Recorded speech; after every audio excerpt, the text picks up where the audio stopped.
was in charge of the Fred Harvey jewelry selling from 1973 to 1998. So obviously he knows everything about the company and its Native American art business during those times, but you cannot have that job without having quite an appreciation for everything that came before. So Jeff's going to talk about his career, he's going to talk about Fred Harvey jewelry. I know a number of you have come up and already asked me questions that Jeff's probably the only person in the room who can answer, having to do with how do you know if things are authentic Fred Harvey rather than Fred Harvey era, all that kind of stuff, which is hardwired into what he does for a living and what he knows about. So he has a talk, and he also brought great show and tell, and the only visual aids of any of our speakers, so that's cool too. So I want you to give a warm welcome to Jeff.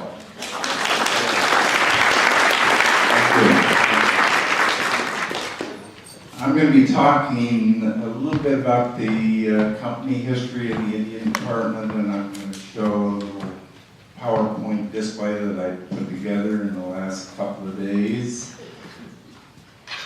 that will trace the development of the company. I'm going to tell you a little bit about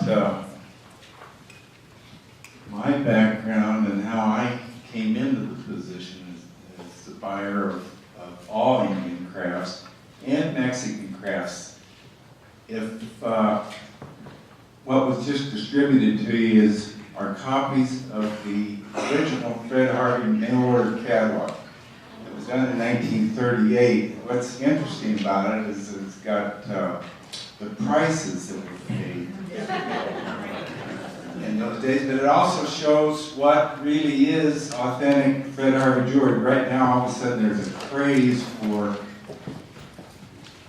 Fred Harvey jewelry and Fred Harvey this and that. It's really amazing to me because when I worked for Fred Harvey, when I would tell people that I worked for Fred Harvey, they'd go, "Oh yeah, I know. Yeah, Paul Harvey, isn't it?" I go, "No, it's Fred Harvey, the railroad." No, they still look bewildered. And then when I'd say, "Judy Garland, Harvey girls?" "Oh yeah, Judy Garland, yeah." Well, anyway, it's come full circle now to where everyone knows about Fred Harvey. It seems like there's a lot of books out next to Stephen and Diana and everybody that's done a Fred Harvey book lately. There's a lot of information out about the company. I started out in 1973. I was hired. I was just out of college. Actually, I was working on a master's degree. I was going to be an archaeologist was my goal, and I was at NAU in Flagstaff working on my master's degree when I happened to be up on the Hopi Reservation, and I stopped through Winslow and picked up a newspaper. In it, there was a wanted ad, wanted Indian trader to travel throughout Mexico and Arizona buying Indian arts and crafts. Dang, that sounds kind of interesting. I was kind of getting tired of being a poor student, so I sent in my little handwritten resume and got called up to the Grand Canyon for an interview. So I went up, and they had, believe it or not, the Tramp Bowman was the buyer at that time, and he was retiring. He started out at La Fonda here, running the gift shop in La Fonda and other Harvey locations, but I know he spent a lot of time in Santa Fe. Anyway, he interviewed me, gave me, they had an Indian trader test, written exam, oral essay. It was quite an exam. Anyway, I grew up around the Indian stuff. My grandparents had a store called Autogon in Wickenburg back in the 40s, 50s. So I had a background on a lot of stuff. There were questions in the test that said, like, who is the most famous Zuni fetish carver? And I knew these things just because I used to get leaky fetishes in my stocking every year, and I thought all kids did that.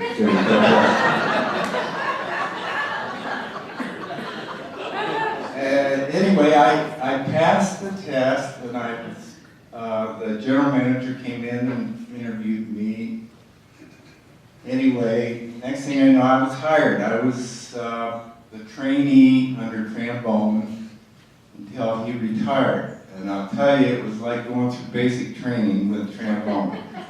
It was, everything had to be done the old Harvey way, which was very thorough, and it was very precise. He was an excellent buyer, and he was an excellent trainer, and instilled in me a lot of the Harvey values that I embraced for the time that I was the buyer of the company.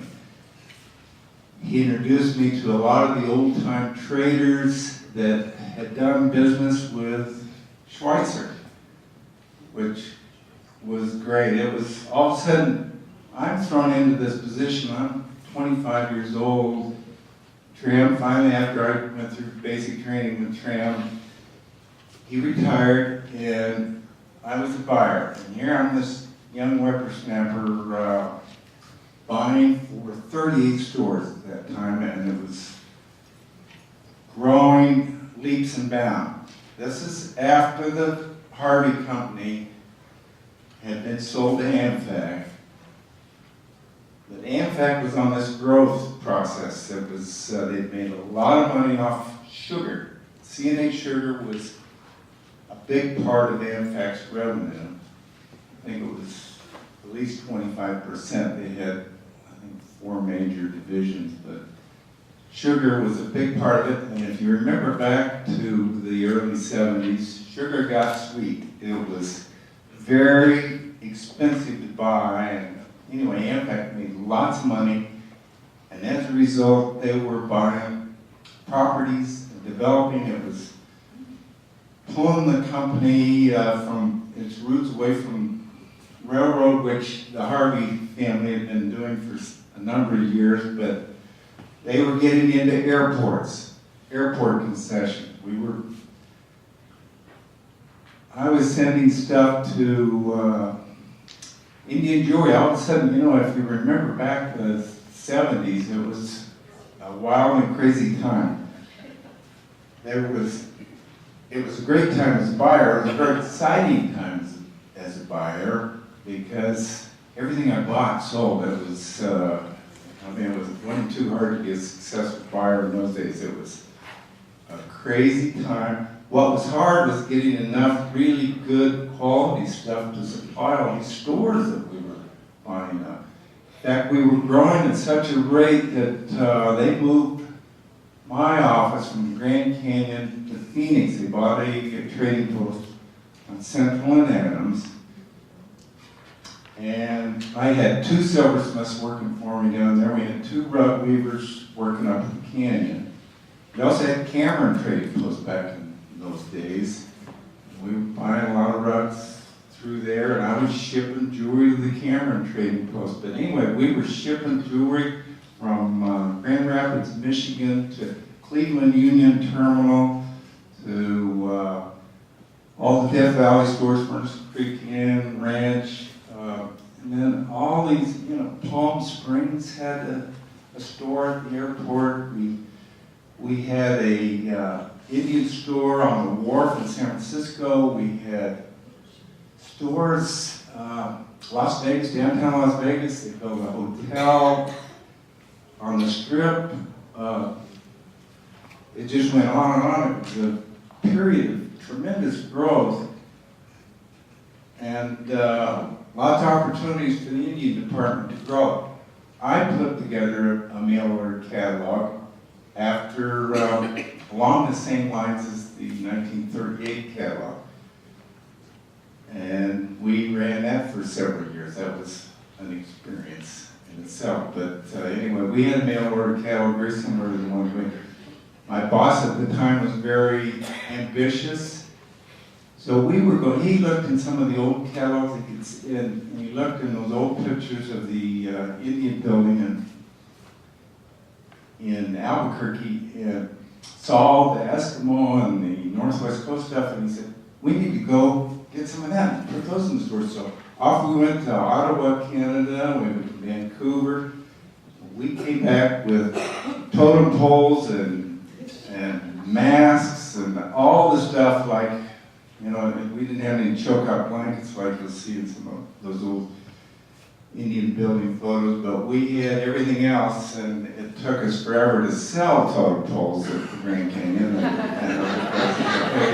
People came out west to buy things from Arizona and New Mexico, as we later learned. They looked kind of cool in there, but nobody ever wanted them. We finally ended up kind of taking a hit on all our Northwest coast stuff, but it was a lot of fun. He also noticed in our 1938 catalog, and we also put it in our catalog of 74, was Mexican handcrafts. So I was the Mexican handcraft buyer too, which was actually ended up great fun, and I still do that today. I go down there, we'd go to Puebla, we'd go to Mexico City, and we would go to Guadalajara, Tonalá, every year buying Mexican arts and crafts, and I used to ship arts and crafts from Mexico all over the country too. Cleveland, Cincinnati,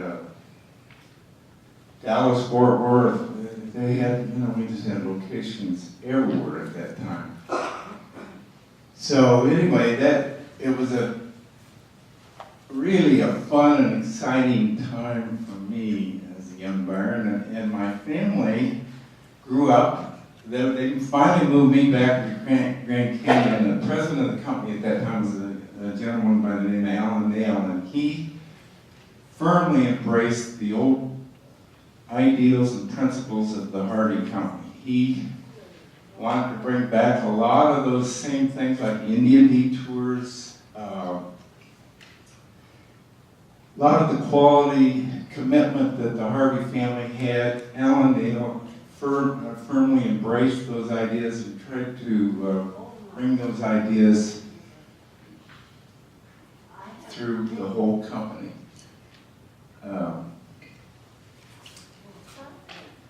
Anyway, I raised my family there. My wife taught school. Both of my children ended up graduating from high school there, so it was a wonderful place to raise a family, grow my family. I'll show in this little slideshow some of the places my offices at the Grand Canyon. One was the old powerhouse that was just south of the tracks from the Bright Angel Lodge. It was a great big stone building. It was my first offices. It was also where the Fred Harvey Indian Collection was housed for many years. I guess after maybe they tore down the Alvarado Indian building, that's maybe when it came. I don't know, maybe Stephen knows these things. But anyway, it was housed there, and every year Vincent Price would make a visit to the collection, and I heard lots of stories about he was a big art collector. He loved to come visit the collection that was housed in what was later the moccasin room of the storeroom. But I'd go in and see all those nails and stuff, and I envision all those goodies being in there, but they were long gone at the Herd Museum. But there was, anyway, a lot of good memories there. And then my next office ended up being at the old superintendent's building, which was another really cool building and a great place to have my office. I thought was right at the foot of the Eltivar Hotel on the right-hand side was my office for a lot of years also. We had a little vault down there that we kept the jewelry and distributed all over the country. Anyway, let's go through some of these slides and we'll talk about it. Let's see if we can figure this out.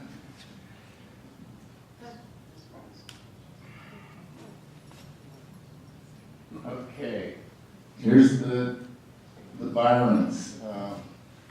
Byron Harvey, the first, second, and third. Byron, or Ronnie Harvey, that a lot of the people that knew him around the Grand Canyon called him, was a good customer trading post in downtown Phoenix. I also might add that the C.G. Wallace collection was auctioned right across the street there at the Adams Hotel when that was going on and going down in 1975. But Byron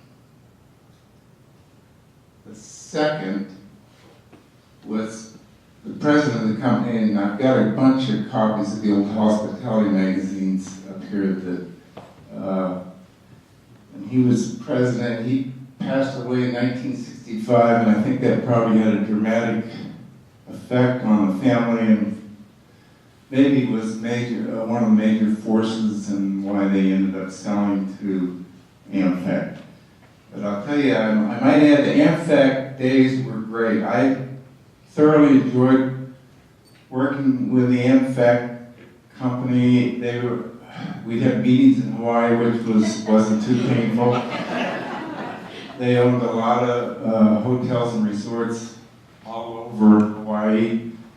It was great with the AmFac. As long as we met our sales goals, they left us alone. We knew the heads of AmFac. They would visit the properties, Henry Walker. And anyway, there was a way different story than AmFac got bought out by G&B Realty. We never saw those owners. And things got very corporate and very unfun working for them. So anyway, I made an exit soon thereafter. Okay, here we have Huckle and Schweitzer, the head of the department and the early buyer. John Huckle was married to Fred Harvey's daughter.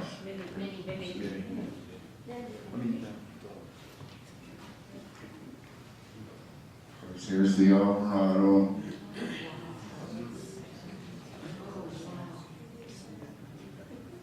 And the Indian building. I remember this as a kid. My grandfather worked for the Santa Fe Railroad, was in the main offices in Chicago, and every summer, I lived in Prescott, I grew up in Prescott, but we would get on the train and come back to visit my grandparents in Chicago, and I remember stopping at the Indian building and buying little trinkets from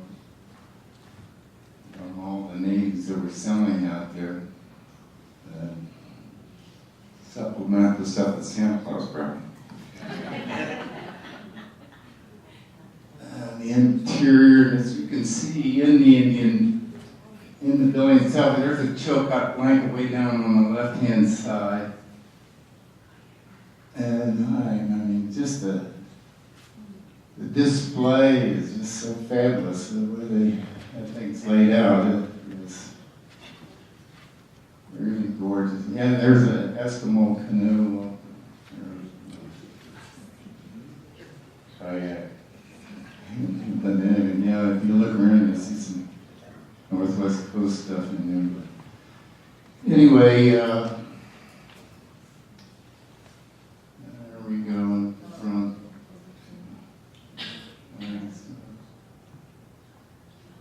Ellie the Weaver. We used to have a Weaver station at the Watchtower every year, and we had one down in Cameron. And at times at the Hope House.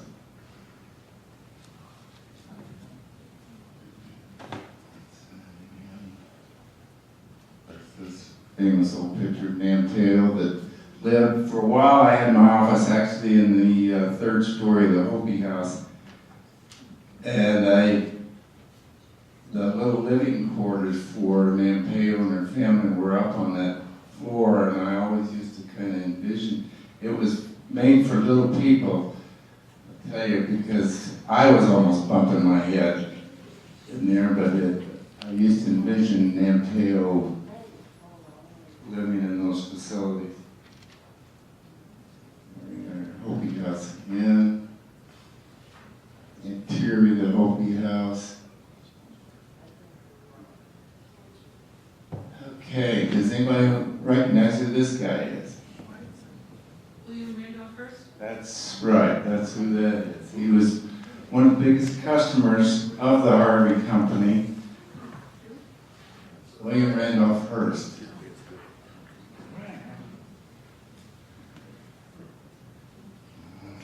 I guess he would talk Schweitzer out of really the choice pieces of the collection.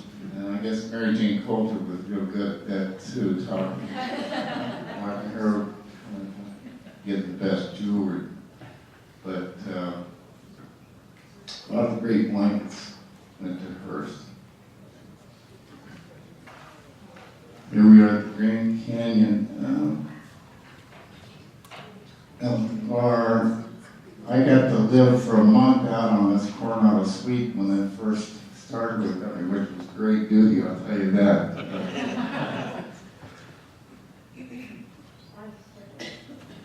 Fred Caboti paintings in the Bright Angel bar. Here we go with the Harvey girls. Everyone recognize that. Okay, here's my picture of my boss. This is Tram Bowman. And this is in the little jewelry room at the old powerhouse. It was my first office. And Troy Hunt up there that ended up being the souvenir buyer at the time, but he was what the manager of the Hopi House at that time. This is also inside the jewelry room at the retail store.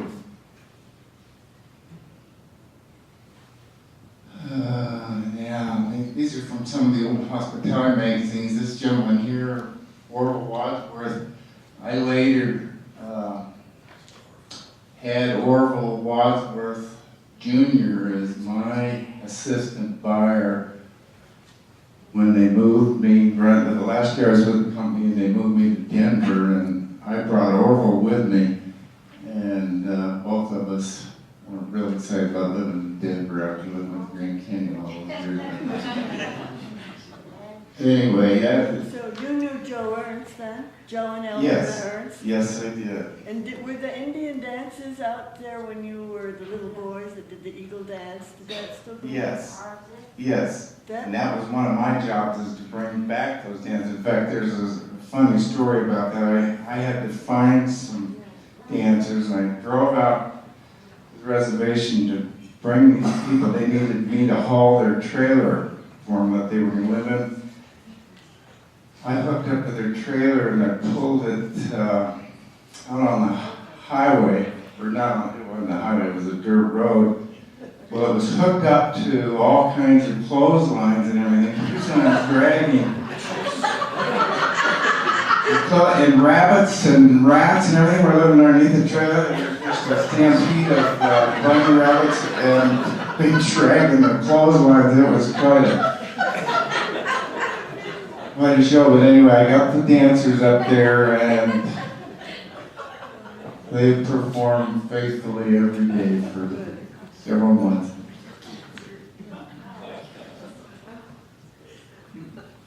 Okay, this is in the, this is some of the Harvey collection. This is in what later became the moccasin room, but you can see a lot of the stuff that ended up here in Santa Fe at the Spanish, what is it, Folk Art Museum, and one of the museums up on the hill's got a lot of Spanish stuff. The lady on the second one from the left is Christine Clarkson, that was the daughter of, was it Hunter Clarkson, was Mr. Clarkson? That's Christine Clarkson that ran the Albuquerque Sunport operations for the Harvey Company, and she was employed when I was blind. She was a wonderful lady to work with. This was at her, I think, I don't know, maybe her 25-year anniversary dinner, which was typical. I couldn't believe that going through a lot of these magazines of the old company, what was it called, hospitality. The number of employees that worked for years and years and years for the company. And I remember actually, when we got took over by one of the last outfits, they thought that was a bad thing. They said, everybody we met has worked here for 25, 30 years. We need some fresh blood and all that. That was totally contrary to the way Fred Harvey Company operated for years and years. And I'll show you some of the hospitality. Hey, there's Trombone again, where it wasn't unusual to have a whole list of employees that worked 25, 30, 35, 50 years.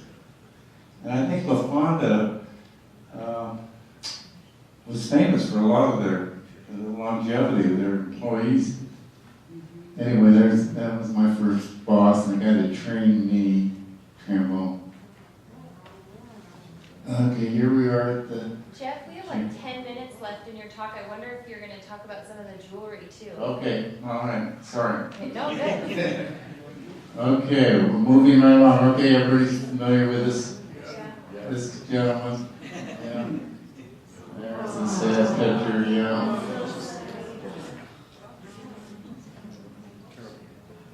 Okay, here's the hospitality magazine. There's Ronnie Harvey Byron III, getting married. Here, I just took a copy here, and this just kind of gives you an idea of the number here. Look here, that's, and all the different locations. And this was 1965, and I have, are the Harvey family members here? Yeah. Yes. I have to think that was an important reason why the company maybe sold at that time. Yes.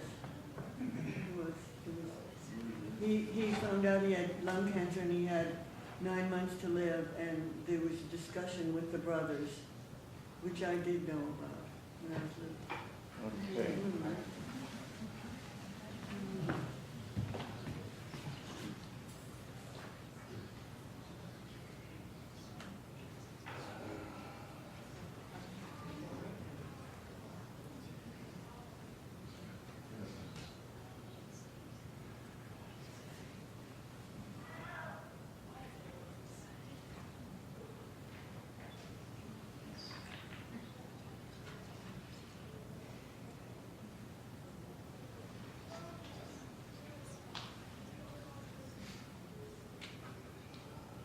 Do you want jewelry? That's what this next part's Is about. this supposed to be a video? Jewelry. Oh, no. Let's see.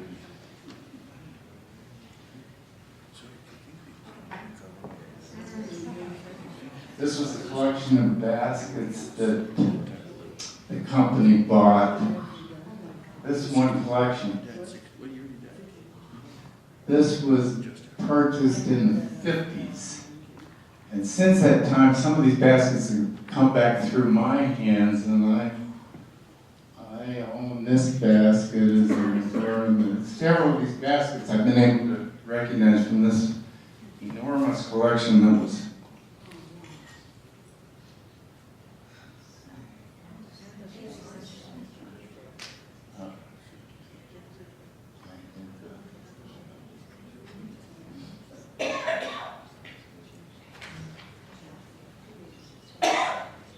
Jim, do you want to hold up some of these things and talk about them? And also, I'll hold them for you while you hold the mic. okay. Yeah. Can I model? Anyway, yeah, there's a whole series of this. Better watch how model.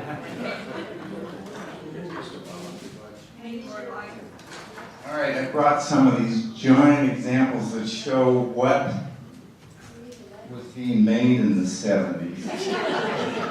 Can we put that on me? Yeah. Is this your personal collection? This is stuff that was, yeah, this is a storage of my personal collection, but I do have, I do have some jewelry that's marked Fred Harvey. Some of the really better stuff, it seems. I've had several of these pieces that have got the hallmark on the back, Fred Harvey script hallmark. Oh, should we put that? Yeah, this is number 8 spider web. Oh, this is one of the spider web turquoises. So what does the hallmark look like? So you say it's Fred Harvey? It looks just like Fred Harvey. The logo. Oh, so it's etched in there. And how far back does that go? It's a stamp. This, I But think how far that back this does looks that like go? it was probably made, probably in the 40s. Or 50s. You had a second career, man. This one's it's petite. There's more. Do you have yours? No. Anyway, this is very typical of the 70s jewelry, lots of leaves.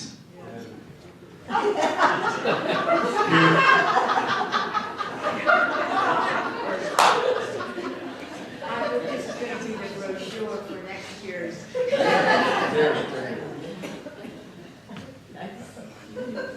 Do you know?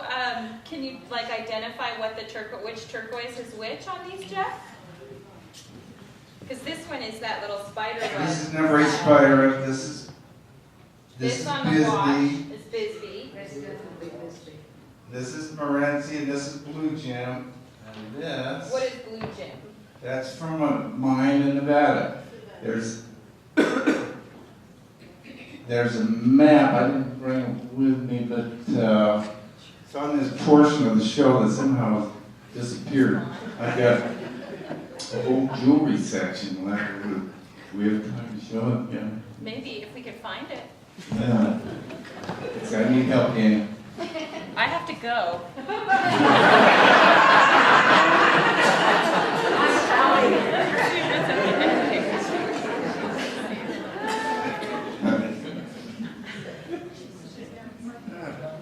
No, you end with the baskets. Your last one is the baskets. Did you maybe save it somewhere else? No, it's might be. Do you have another file? And we have just a couple more minutes. While you're looking for that, I'm going to open it up to questions for you. Are you Okay. So does anyone have questions? Steven? I know the question that everybody asks me. So before jewelry was stamped with that stamp that you were showing us, the etching, how do people know that jewelry is Fred Harvey? How do they know now? Yeah. Oh, before. No, he's saying before For this pieces stamp. that are not stamped. Because they didn't always stamp them all the way Right. back to No, the no, early no. 1900s. No, they didn't. Yeah. So how do you know that something is authentic Fred Harvey and not Fred Harvey era? It's very difficult, very tricky. There's any hints? There were lots of Mazo Company, Bell Company, Aero Novelty. This thing is pretty amazing to look through the jewelry here. You'll see stuff that it's sold as Harvey jewelry, but in fact, it wasn't. Aero Novelty was out of New York City. Yeah.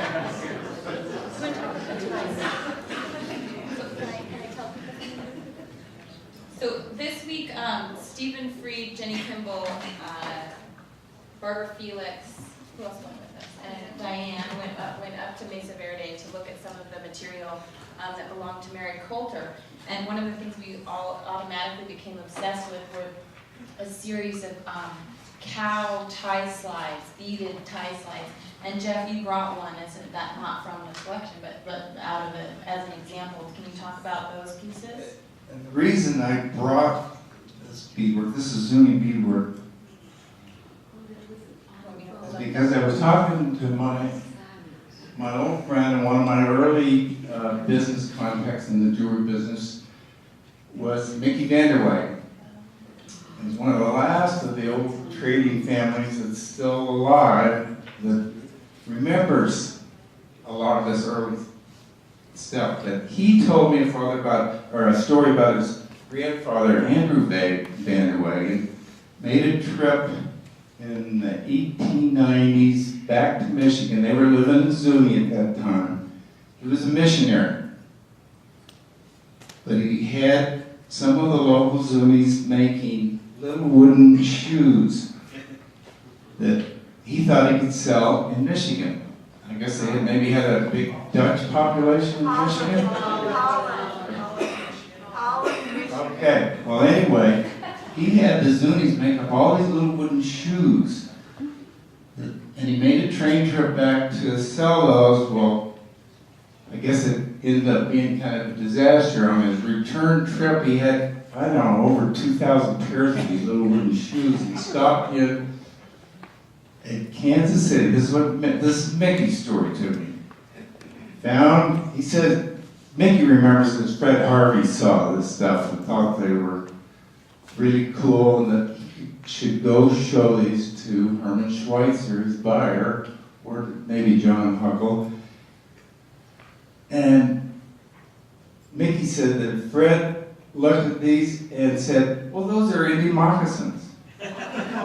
And they proceeded to buy all of those and sold them readily, and then that spawned the development of all these little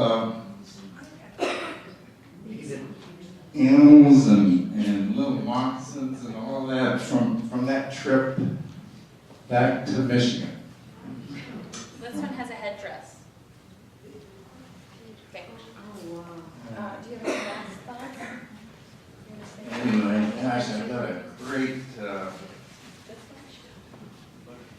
Oh no, something walked away. No, I want to show that. I've got some great pictures of jewelry here. I think we didn't find the pictures of the jewelry. Should we take some questions? All right, questions. Tell them where your store is. Pardon Oh me? yeah. Tell them where your store is, because it's like walking into a museum. It's in Prescott, Arizona, Cortez and Gurley Street. There's a lot of Arizona history in there. If you're ever in Prescott, please stop in and see me there. I've got my old Fred Harvey pin on. It was made in Hopi. What's the name of the store? Hogs Hogan. Okay. Jeff, thank you so much for talking with us today. It's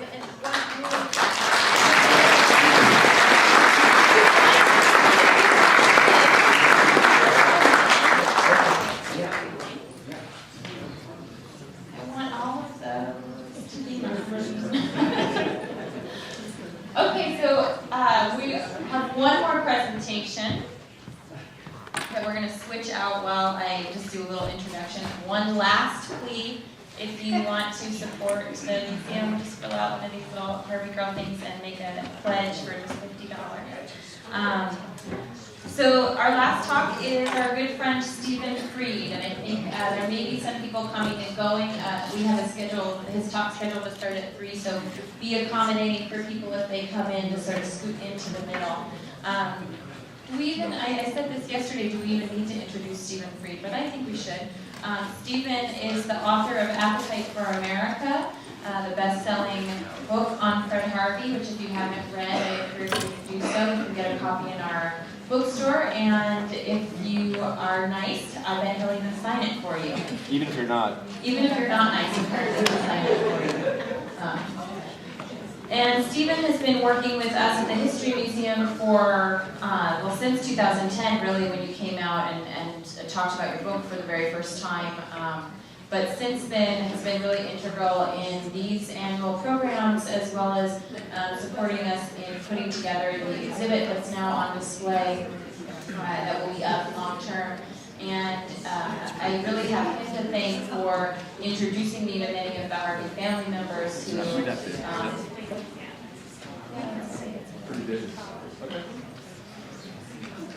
it's just for you, it's not large. So Stephen has really been integral in making these weekends happen and making the continuation of the Harvey history happen. And it's my great pleasure to let him take the afternoon away. And if there are questions after regarding the History Museum or anything I can answer, I'll be up here for a little while and would be happy happy to talk to anyone. So, Stephen, take it away. Thank you. Thank you all for coming. This is a pledge form. Do I have to buy it? So I want to thank you all for coming. This is our 7th year doing Fred Harvey programming. I hope we'll all be back here again next year. And so I'm not going to give the talk that I normally give. I'm sure that many of you are breathing a sigh of relief.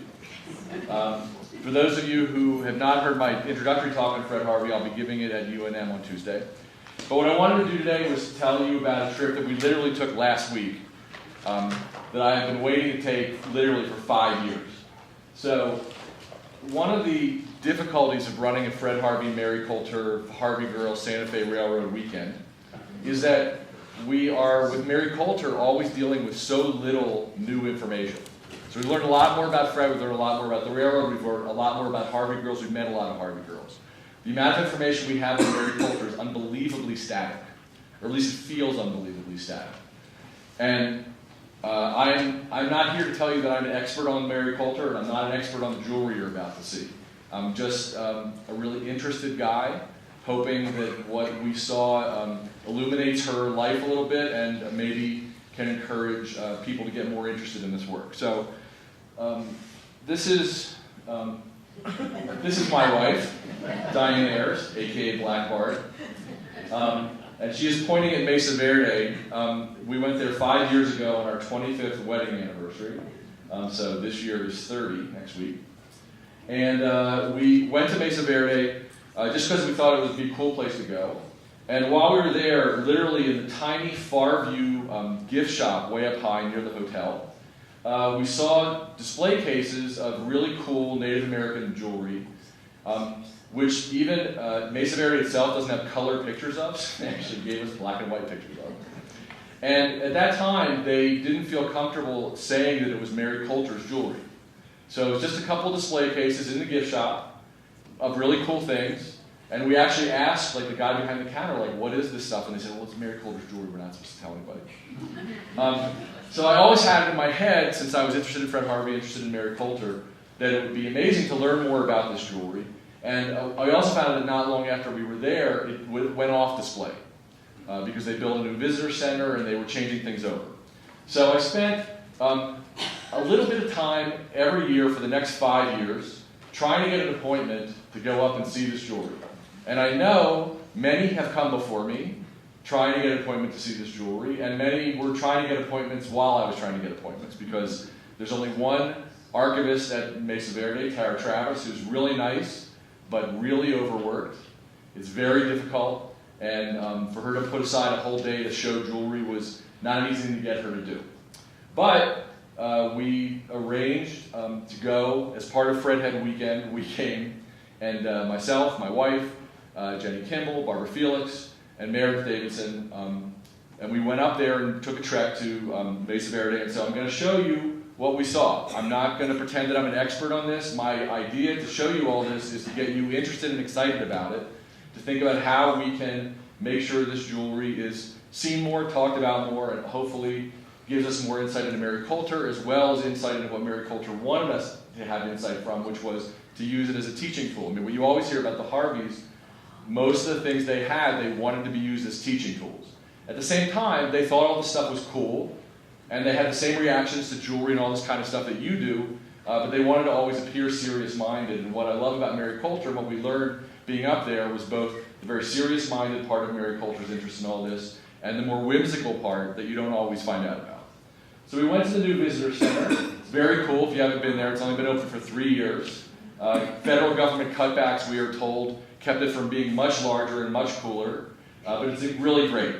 And the people in the dioramas are actually real people. And when we were there, Barbara Felix pointed to one of the Native Americans in the diorama and said, I know that guy. And she does. So the models were people who were known in the community, and that was incredibly fun. So we went there, we were taken back into the inner sanctum, which is all locked up. There's no internet, there's no phones, you can't bring food back there, it will be destroyed by laser beams. And Tara proceeded to bring out tray after tray of Mary Coulter stuff. And we're not saying it was Mary Coulter's collection, because Mary Coulter, in her documents to give the material to Mesa Verde, one of the few things that she insisted was that it not be called her collection. I don't know exactly why, and I think that there's probably going to be an endless debate about what she meant by that. So we were looking at Mary Coulter, we were calling Mary Coulter stuff. So here's some of Mary Coulter stuff. I mean, it came out in a tray, and the first tray that came out, Tara pointed out to us, she said, well, look at this cool necklace. She said, what do you think this is made out of? So we were guessing all kinds of esoteric stones and woods and everything. Probably people here in this room know what it is. Kathy knows it because there's all this stuff. Kathy, tell them. It's from Santo Domingo, and it's made out of sometimes old batteries, toothbrush handles, all sorts of Plastic. materials. It's plastic. It's not a natural material. So the first tray we get of Mary Coulter stuff is full of all things that are made from modern materials, and really did sort of turn our minds around about what we were going to be seeing. So I'm really, again, I can't have no commentary. You guys have gotten plenty of commentary on Fred Harvey stuff today. I only have, my commentary on all the stuff is, look, isn't it cool? Wouldn't it be great to know more about it? And wouldn't it be great to know more about why Mary Coulter owned it? Because I will say, everything that came out, what we all said was, is there a way to find out more about why Mary Coulter bought this, or what she thought it was about? There were a handful of things that in the accession materials, there were such explanations, but what was amazing was actually how little there was. So you're going to have the same experience that we did, which is just like, wow, isn't this amazing? How did this get made? How did she get it? Why was it interesting to her? And then I'll tell you a few things that we did learn. So this starts to be some of the turquoise, lots of bugs, lots of cow heads, and of course, tons of really fascinating turquoise. Jenny and I both fell on this piece, which is really tiny. It's only about this big, which gives you an idea of the cross-cultural reference of the whole thing. We both said at the same time, that looks like the woman who ran the Borg in Star Trek. And we wondered whether the people who made that movie had somehow seen Mary Coulter's jewelry, because we felt that it looked exactly like her. I'm not sure that Tara felt that was the most informed thing for us to say. I think she was looking for a little bit better, more in-depth insight than that. But I will say that this was part of what was really fascinating and fun about this, and I still feel like this collection, to a large degree, there's a lot of work that you could do with it. There's a lot of interpretation that could be done with it if people could work with it. So I'm just going to walk you through some of the things we saw. This is Mary Coulter stuff. This is, when we were there, we would look at it, we weren't allowed to touch anything. This was, I don't know how many of you have worked in archives, but there's different levels of archivists. So some archivists let you touch everything with your hands. Some archivists only let you touch things with gloves and with a suit in case you're radioactive. And in this archive, we didn't touch anything. So if we wanted something to be turned over, the archivist or one of the helpers had to do it. So it was fun, but we did. It would have been cool to touch it too. Mary Coulter's interest in bugs is beyond belief.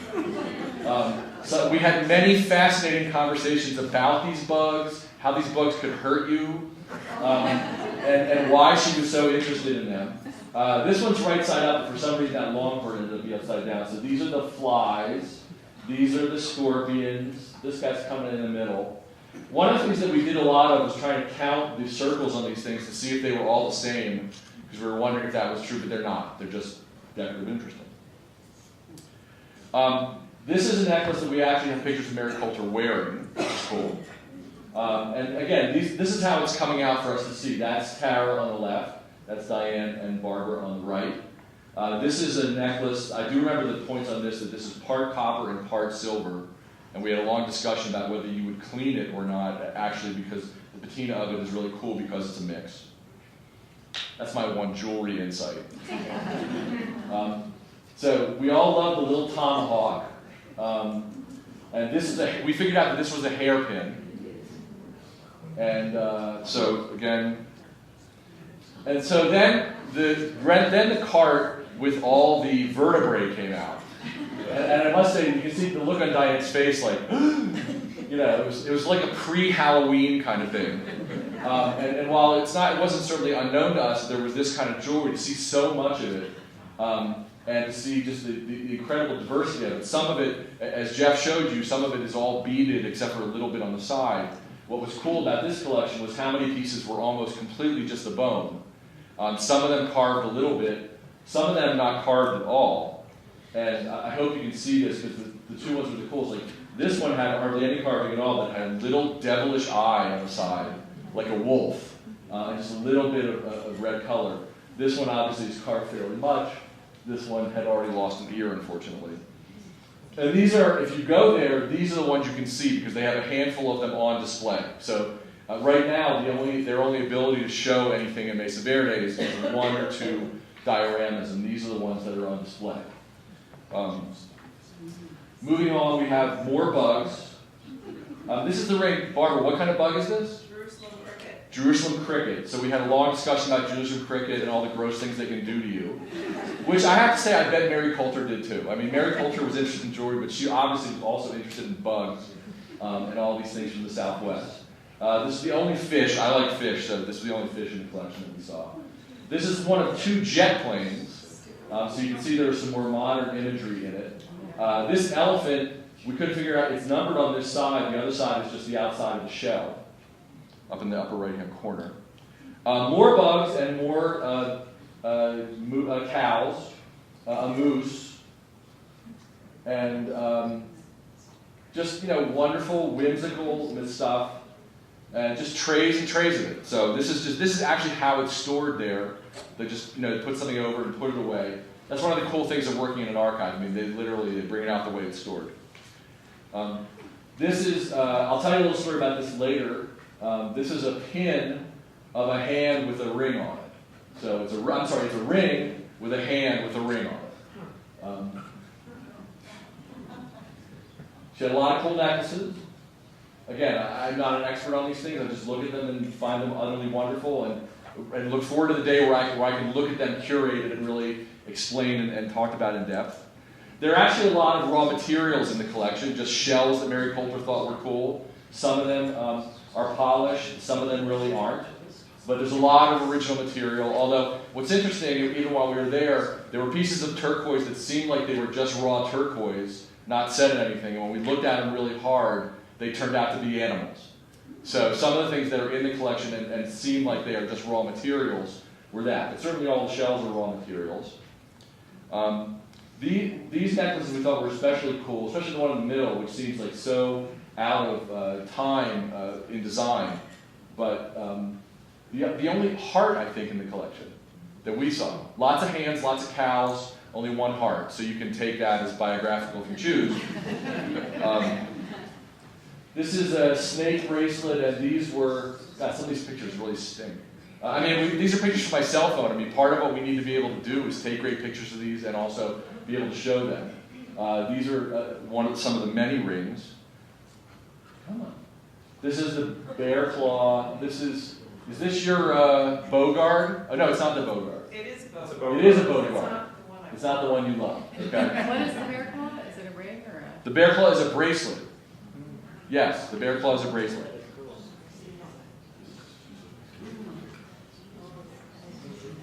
The hand necklace.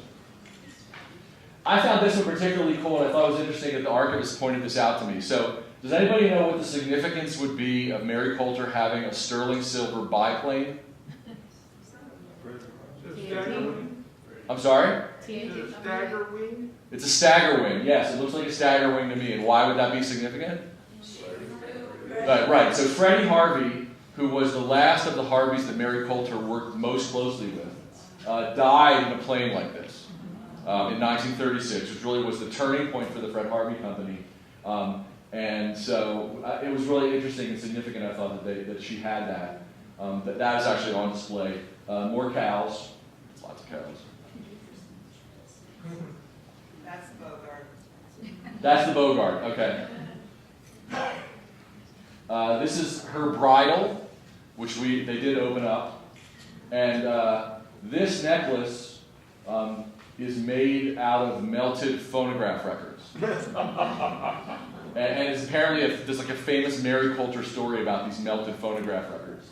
that in the 50s everybody knew. So moving on, Mary Coulter also had pottery. So this is Mary Coulter's pottery that she donated to Mesa Verde. Highlights of some.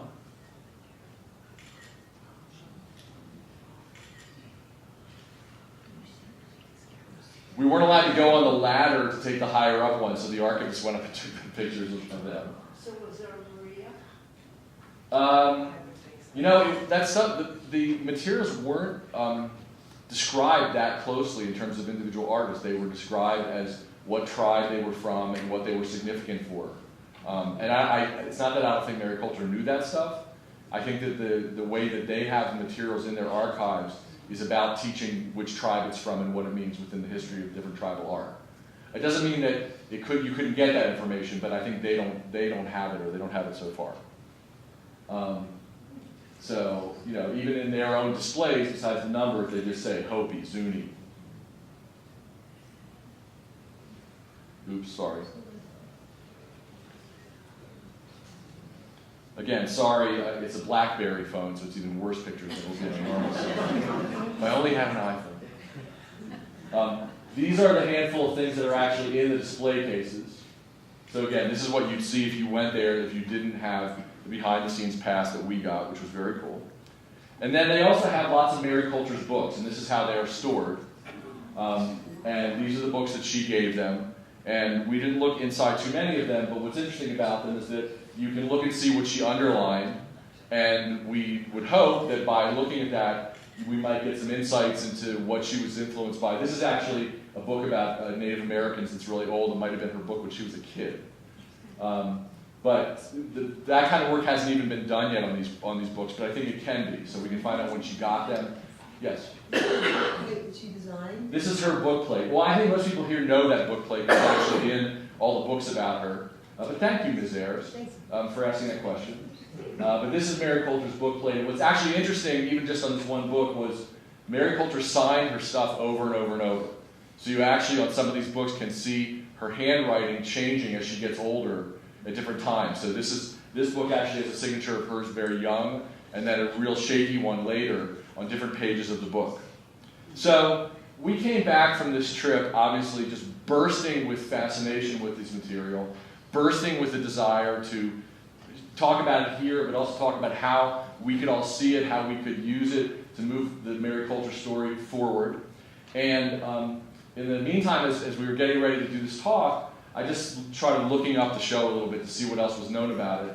And interestingly, you know, both of the major books about Mary Coulter talk a little bit about the fact that even though the people at Mesa Verde make it out like no one's ever seen this material except at Mesa Verde, she gave it to us afterwards, yada, yada, yada, that's only kind of partly true. Because in reality, Mary Coulter showed this stuff first in Santa Fe in 1952 at the Laboratory of Anthropology, and this picture is from that night.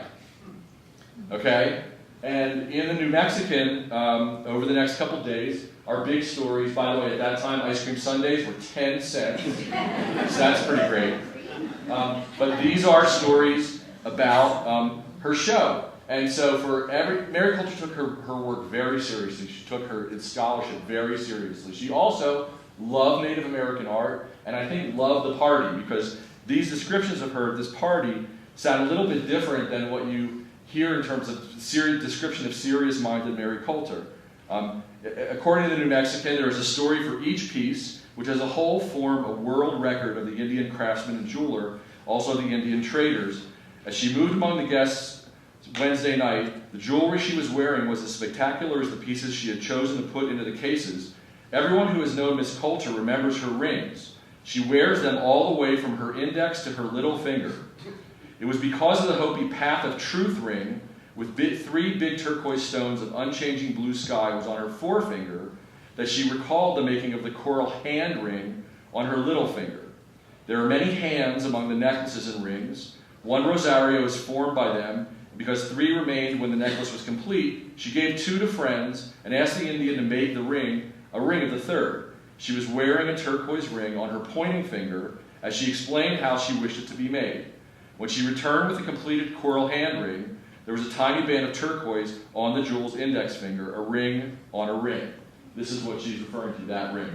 So what's really cool about these descriptions, and again, this is just from one newspaper, I'm sure other newspapers covered this, is that at least for this one night, Mary Coulter was just among the citizens of Santa Fe, showing off all her cool stuff, and people oohing and ahhing over her jewelry collection. The way the description sounds, at one point in the party, she went into the back room and changed jewelry and came out with more jewelry so that people could see it. At some of her fingers, she was wearing more than one ring, which I have to say is kind of a great image, and kind of a different way of thinking of Mary Coulter, and a way that makes me think about what it would be like to have Mary Coulter's stuff here in Santa Fe. So I will put out to you something that I would love to happen, and what's part of what's been cool about these things, these weekends every for 7 years, is that every once in a while we say, wouldn't it be cool if something like this happened? And then it does. So 5 years ago we said, wouldn't it be cool if we could do a dinner where we would invite top chefs in Santa Fe to all come and cook Fred Harvey food? And last night we did that. So a lot of things that we've said would be cool, we're hoping could happen. So we would love to be the instigators of a process that would end up that this jewelry would be shown here in Santa Fe. This would have to be done by people, yes, clap. This would have to be done by people much more talented and knowledgeable than me, but I believe it would be appropriate. This is the only place besides Mesa Verde that this jewelry was ever shown before, and it has become the center of the life of Fred Harvey. So, with all due respect to the Herb Museum, which does wonderful, wonderful work, I'm going to say that I would love to see this stuff here. But what I would say either way, is that I would love to see this stuff somewhere besides Mesa Verde, especially during this period when Mesa Verde cannot show it, because they are in the midst of rebuilding their museums and fixing up all the jewelry. So, I'm just going to throw that out there because, as you can see, I am not an expert on any of this. I'm just an expert on what I think would be really cool to see in Santa Fe, having to do with Fred Harvey and Mary Coulter. So I think that would be great, and I would leave it at that. What was the date that happened? That the Where's the jewelry? the dates in the newspaper are April 18th, I believe, is the Friday. So there was a Wednesday preview that there was a story about. There was a Friday opening, and then there was a piece in the Sunday New Mexican. But again, as I was fetching earlier about the New Mexico newspapers, my guess is that there are stories about this in other newspapers besides the New Mexican. And my guess is that the Laboratory of Anthropology's archive has materials on this. Probably that's where that picture of Mary Coulter came from. But there are pictures in the New Mexican that you can't see because when they digitize the pages, you can't see the pictures. So there's 1952. And what's interesting, according to the stories, is that this began the process of the material end up being donated to Mesa Verde. So the organization that she did for the Laboratory of Anthropology show was the beginning of the organization of how she convinced the people of Mesa Verde to use her jewelry. And there's interesting descriptions we would love to know more about because she paid for the cases that everything was shown at Mesa Verde.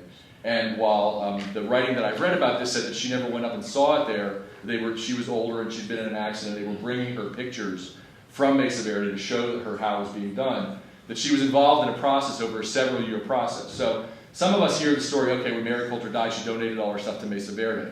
It's much more complicated than that, much more interesting than that, and I think there's more for us to learn about that, and given how little we know about Mary Coulter, I think that this is probably one of the better opportunities. One, there are still people alive who would have been part of this. They're pretty damn old, but they will still be able to help us. And so there are people who were around in the 50s when this process was going on, or their kids. And so while many of the things that Mary Coulter did in the teens, 20s, 30s, and 40s will be really hard for us to find eyewitnesses or kids of eyewitnesses of, this period at the end of her life, I think we really could learn a lot about. It's part of also learning more about her life in Santa Fe that I think we could do better on.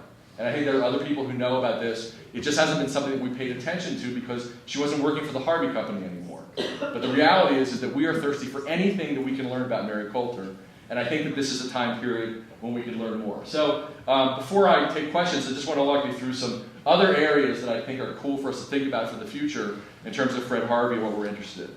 Obviously, we are interested in Las Vegas. And we want to make sure that when the Casaneda opens, either next year or the year after, Alan, please, that we have done our homework about New Mexico history with Fred Harvey because we really don't know a lot about the Fred Harvey story in Las Vegas especially, in Raton, and there's a lot more to learn. So that work can be done. I would love to see graduate students and undergrad students who care about this stuff start digging into the material. It really is all there. You don't have to be an expert to do it. You can know less than I know about jewelry. There are always new things to discover. I personally had never seen this picture before of Fred Harvey. It's from Death Valley. Daggett's seen it all the time, but it's not a picture you see around. It's not a picture you ever see on the internet. It hangs in the Death Valley facility. I don't know if it will be deacquisition now that they're changing the name of the Death Valley facility, but it's one of the only portraits of Fred Harvey that we really don't have. I will note, because I've been in different Harvey's houses, that as I mentioned earlier, they still have some stuff that we haven't seen. These are pictures in Stewart's house in Boston. These are some pictures of scrapbook materials that are in the Santa Fe house that haven't all been processed. One thing that Daggett showed me recently, we were together in the spring because there was an amazing Harvey family reunion in Winslow and Grand Canyon. It was like gaggles of Harveys. How many Harveys were there? There were like 8,000, right? Yeah, but there was like 70, 50, 60 Harveys. And I must say, to give a talk about the Harveys to only Harveys is really challenging. It was really cool. So here's an interesting little thing that I always thought was cool. So this is the family Bible. And if you look at the family Bible here, you see listed all the dates of all the marriages in the Harvey family, including the wrong date for Fred and his second wife's marriage, because somebody filled this out to make sure that no one knew about the first wife, who had 2 kids. So one of the things we talked about was, whose handwriting is this? Right? So who wrote this and retold the story of the Harvey family, which many historians told it that way. I mean, look, it's in the family Bible. How could it be wrong?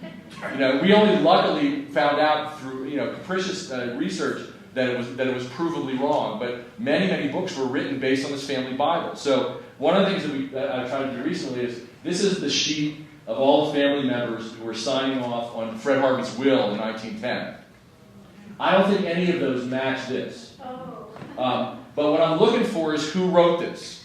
Because somebody in the family wrote out these dates, and whoever that was the one who put forward the idea that Fred Harvey didn't have a first wife and didn't have 2 kids who died of scarlet fever. On a completely different front. Yes, sir. Can you go back 1 second? I can. The second name on the left, below Byron Harvey, is Sybil. Look at the Y in Sybil, the long Y, and then you look at the Y. Oh, you think it was Sybil? The last 3 I know who did it. My father did it. The last 3. Right. But above that, more interesting is. Oh, it could have been Sybil. It could have been one of the daughters. That's not impossible. I mean, it was somebody who was alive, because it was all done at one time, right? So somebody who was alive after Fred died. It wasn't done. So anyway, this is like one of the Fred Harvey mysteries that keeps me up at night, and keeps me from writing my other book. Another thing that Helen told me about recently that I had no idea was that the company had a Mary Coulter after Mary Coulter.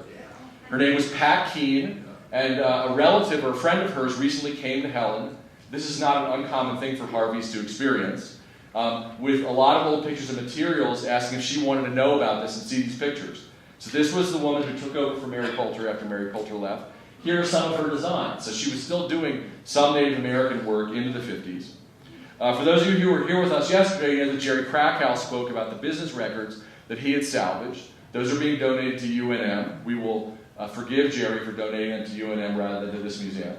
But we're happy that they're going to be in the public, available, and I think a lot of grad students will have an amazing time going through Jerry's records. Again, for those of you who were with us yesterday, these are some of the things that he showed us.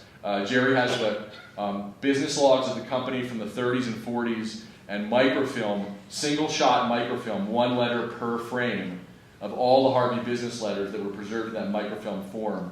And he also told us yesterday, which I did not know, that he donated all the ones from World War II to the archive of the BNSF at Kansas State Historical Society.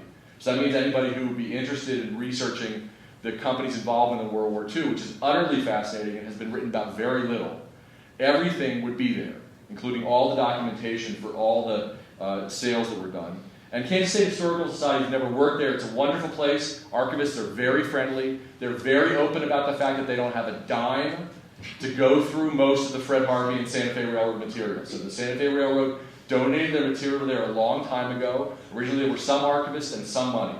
There's now no money, but really nice archivists Those of us who work in this area know who to call to sort of, get the internal finding aids and stuff like that. But the amount of material that has not been processed at Kansas, at Topeka, is astonishing. And we have no idea what it could teach us, either for trainees who are only interested in the Santa Fe Railroad part of it, or for Fred Harvey, Mary Coulter, Harvey Girl enthusiasts who've never been through it. This is a huge amount of material.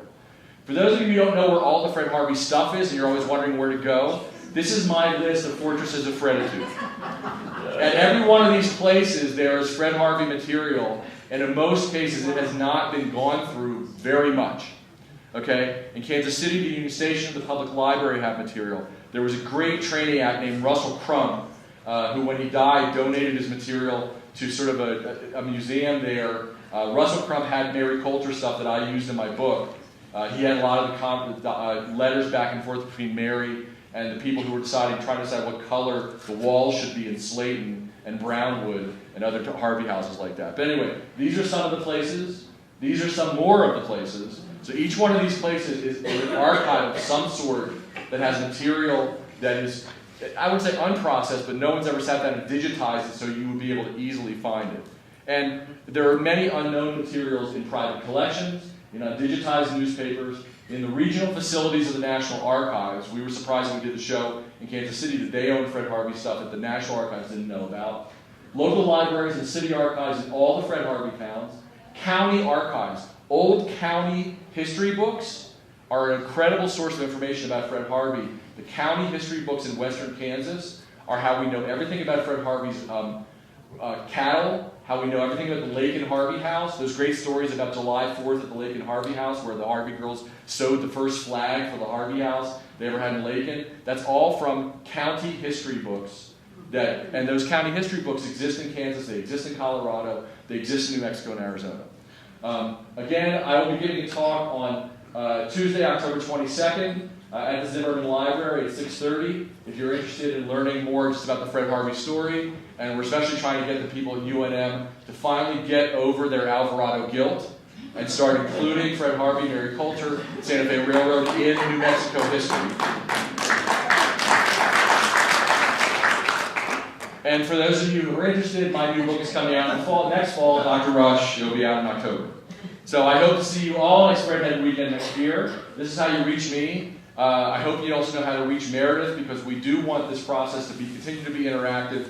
Every year we find out more and more people who are interested in this. Every year on Facebook we find out more and more people who didn't know we were doing this and who love Fred Harvey, so we need to connect as many of the dots of people who care about these things as possible so that they can be part of our process, they can come here, and they can also suggest other talks for us to give because we're interested. I hope you feel that we didn't do any talks we've ever done here before this year, and we would like every year to be fresh and new and proof that this is all part of living history. So thank you very much for being here, and I'm happy to take any questions. Kathy? Well, it's not really a question. Well, then you can't say it.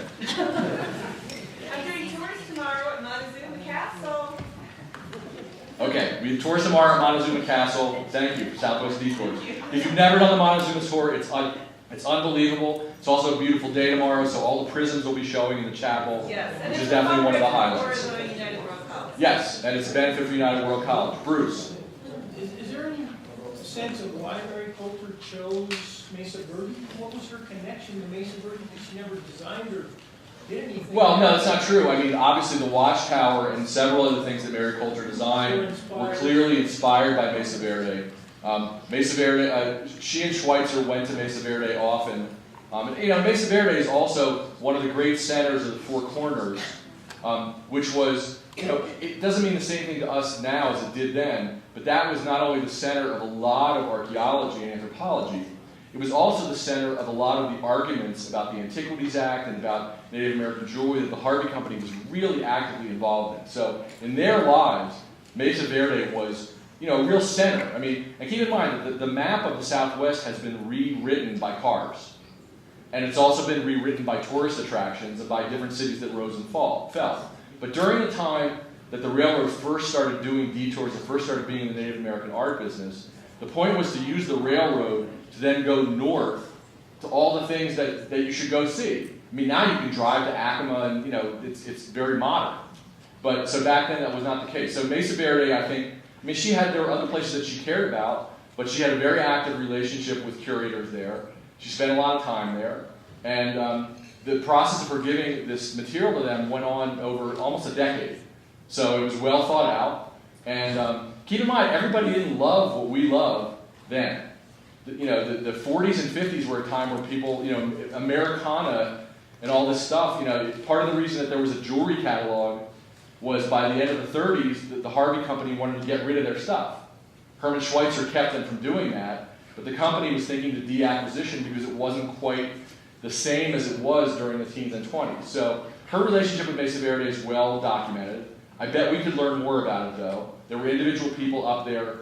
Maybe we can find letters and documentation about their relationship with her. But, I think of it. They helped make sure that her things found a great place.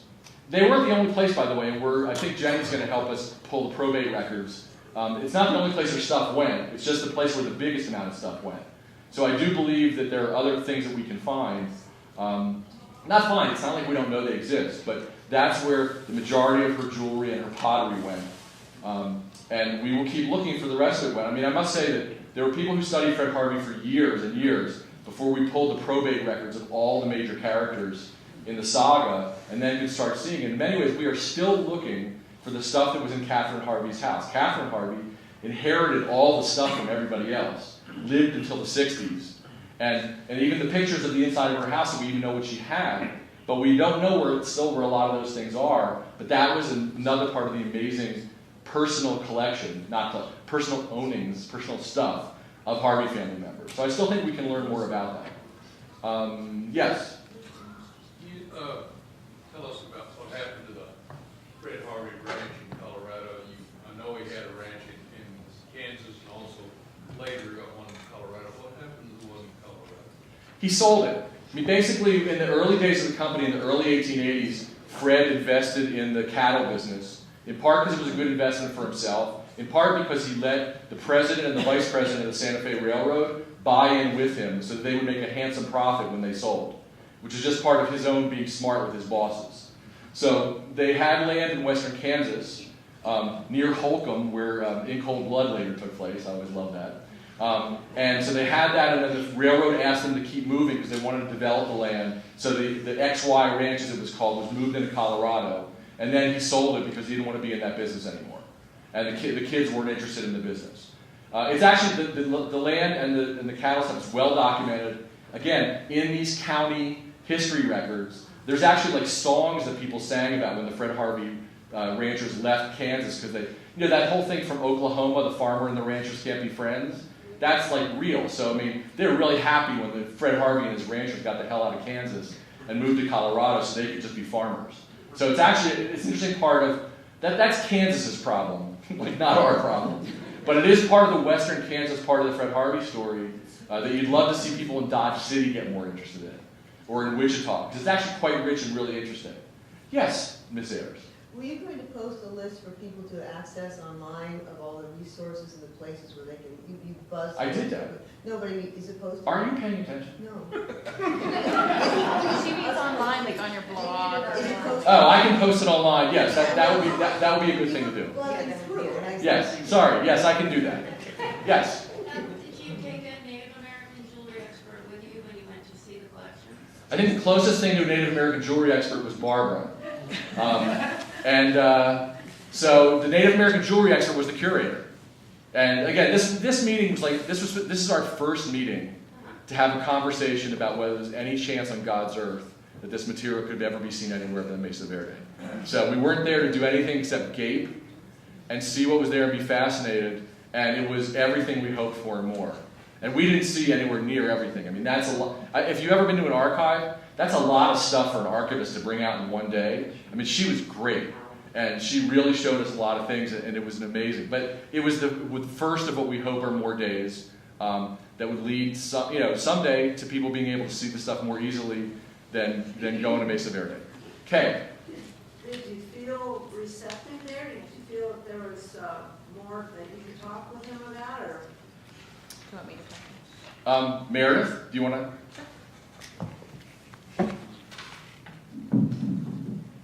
I did want to say one thing. I noticed that a lot of you were taking pictures, which is totally fine, But Tara graciously let us take pictures as research references. And so I just asked, you're welcome to keep those for your own personal documentation, but please don't post those online. They're really just, were research photographs, and they're very protective over the collection, as you can imagine, and so please don't post those. She did mention several things. One was that she's in conversation with other institutions about what the potentials are to do something around Mary Coulter. What we like at the History Museum about the collection in particular is the idea that we could look at more of a biography side of Mary Coulter through her materials, rather than an attempt to we could do a whole show on the Zuni beaded tie slides, and that would be a great show that MIAC could do or should do, but that's not really necessarily what our interest would be. But she did seem receptive, and one of the issues is that the documentation is, in their interpretation, is pretty clear that Mary Coulter wasn't really interested in having it go out in its full extent to other institutions, and so we're exploring what possibilities there are, and we're not sure what will come of it. But like Stephen said, this was a very preliminary first attempt to sort of talk with them. They are, like I mentioned earlier, very protective over the collection, which is completely understandable, and it takes a little bit of time to get the ability to do multiple research appointments and things like that, and so we're continuing to work with them, but she did make clear that there are several other institutions that are also talking with them, so it'll be interesting to see what's able to come of it, and maybe we can encourage them in some way from raising money. I will also say that their enthusiasm for Mary Coulter is unbounded. And it was really fun to see. I mean, archivists are not always the most emotional people. And I will say that by the end of the day, we were all kind of sitting there caught up in Mary Coulter mania. And it was really wonderful. I mean, Tara, actually Anne Mary knows her. She went to architecture school in Flagstaff. She knows Mary Coulter. She knew Mary Coulter from the time she was pretty young. So she's a perfect person to be there, interested in it. Look, we can always hope. I live in Philadelphia. Where I grew up in Philadelphia, the Barnes Foundation pictures were never, ever going to leave that building. And they not only went on a national tour, but they're now in a different building. So, I don't know. But we just wanted to start the process because, look, part of the reason we do these weekends and we're trying to encourage people to do this is because we all have a growing interest in this and we want to increase our knowledge base. This is an opportunity to increase that knowledge base. And we hope that they think it's cool. And the fact, learning more about the show in Santa Fe, which they didn't tell us about, so I'm not sure they know about necessarily, because it happened before they got the stuff. I think it just makes it seem even more poetic if the materials came back to Santa Fe. So that's my story, and I'm sticking with it. Yes? Do you know if Ms. Verde has the original display cases that she bought for the jewelry? They told us that they do. They're in the Chapin Mesa Museum building, which is under reconstruction. It was unclear to the archivist what kind of condition they were in, but they didn't know whether she had just given the money for them to be made and they were made there, or whether she had people that she knew make them and take them up there. But the fact that she had been that involved was really interesting, and I think that hopefully we can better document all that. It's nice to have an episode of Mary Coulter's life that we can get like 3 facts about and actually get some insight into. So I think that it's worth deeper digging. We came away cautiously optimistic, but blown away by the materials themselves, which are really just incredibly interesting from a workmanship point of view, incredibly whimsical, but also very serious and just amazing to spend time with. So I hope you get the opportunity to do it. Are there any other questions? Okay, well then I guess I get to close this, or do you get to close this? Go for it. Okay, this is our 7th annual Fred Harvey weekend. I think it turned out to be one of the best. I want to thank Meredith Davidson, who without him, none of this would happen. And not only did she do her usual amazing job, but she did it on pregnancy leave half the time and taking care of her baby the rest of the time. So it's a miracle. And she is somebody that we are so happy to be able to work with. I want to thank LaFonda because LaFonda has been very supportive of this.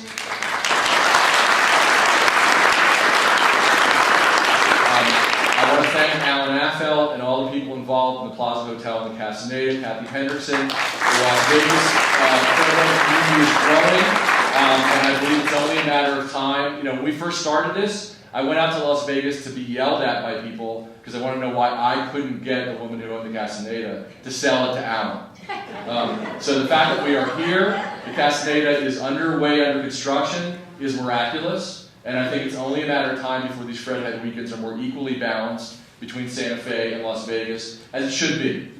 And it wasn't Fred Harvey time. I mean, Fred Harvey time, that's the way the balance really was. I want to thank the museum, and I just want to thank all of you for supporting this. If you can support it in any way that you can, because again, we put this on for free.